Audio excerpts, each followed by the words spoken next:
akan menceritakan tentang prosesi cara pengolahan madu dari awal hingga akhir nanti.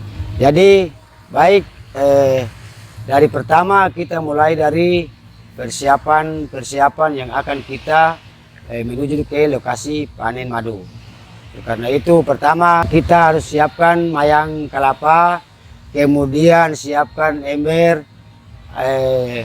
siapkan dia punya dubu-dubu atau kayu panjang. Nah, oleh karena itu barang itu sudah siapkan, baru kita menuju ke lokasi panen madu. Setelah sampai di lokasi panen madu, barang-barang tersebut atau bahan-bahan tersebut kita harus melengkapi.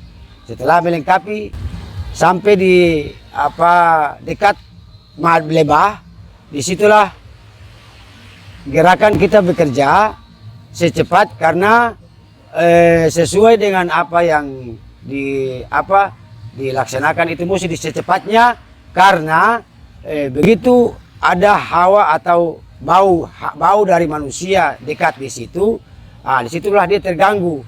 Oleh karena itu kita mesti secepatnya. Dari awal kita mulai bikin pemasangan api atau asap untuk kita mengusir lebah tersebut.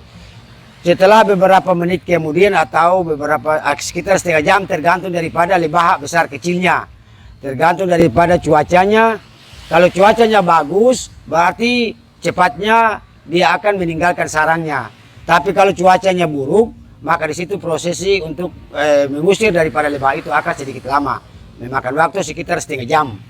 Setelah dia meninggalkan sarangnya, disitulah kita mulai prosesi pengambilan tempat madunya.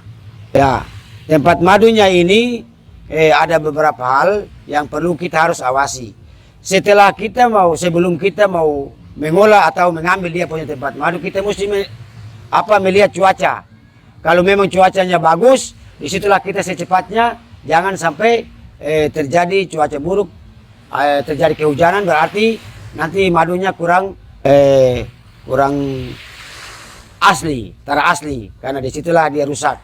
Oleh karena itu prosesi madu harus secepatnya, begitu dia punya lebahnya sudah lari, harus secepatnya untuk kita menggarap madu.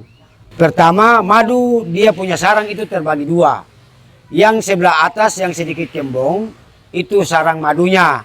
Yang di bawah sedikit tipis dan sedikit memanjang itu sarang anaknya. Terlebih dahulu kita jatuhkan dulu dia punya sarang anaknya. Setelah sarang anaknya dijatuhkan, baru kita naikkan alat. Yang dulu pernah orang tua ambil itu pakai daun pohon enau, pohon sagu. Tapi kalau memang sekarang itu sudah sulit, maka kita pakai berupa ember atau tempat-tempat yang bisa mengamankan madu tersebut. Setelah itu baru kita diturunkan. Turunkan sampai di bawah, harus secepatnya meninggalkan tempat itu. Karena madunya sudah berceceran, baunya sudah berceceran, akan madu ikannya dia balik. Dia balik bisa membahayakan ketemu manusia atau bisa membahayakan orang yang panen madu tersebut. Jadi jarak antara mengeras madunya itu mesti jarak sekitar 50 meter atau 100 meter dari tempat ambil madu tadi.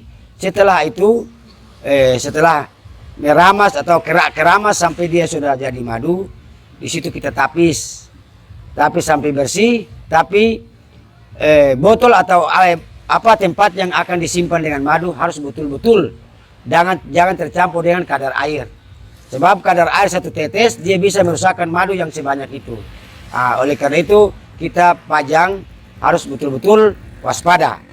Disitulah baru kita bersihkan madu, baru pajang ke botolnya. Ya, mungkin itu saja yang sedikit tentang madu.